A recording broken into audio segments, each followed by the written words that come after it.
Rồi, xin chào các bạn đã quay trở lại với kênh mình. Hôm nay thì mình sẽ chế một cái máy phát điện nha. Mình chế một cái phát điện từ cái động cơ này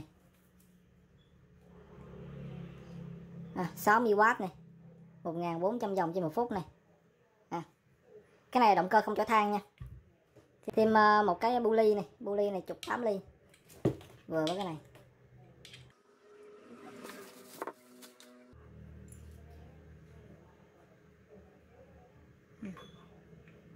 Cái này quay nhẹ lắm các bạn.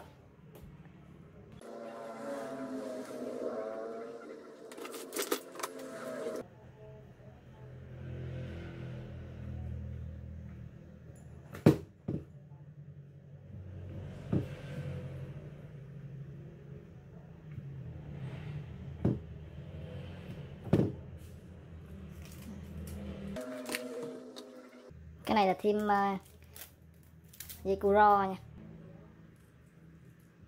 Dây này dùng cho máy in đấy các bạn.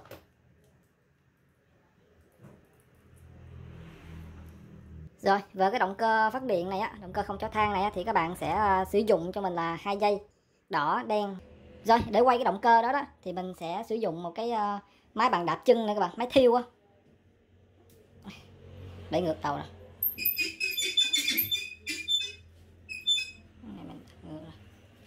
Đây.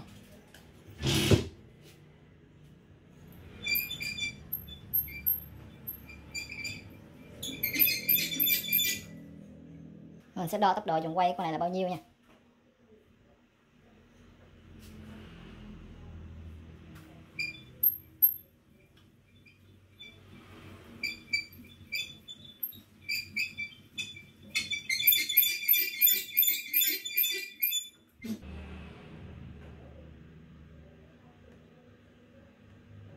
Rồi, trung bình là khoảng 120 vòng trên phút.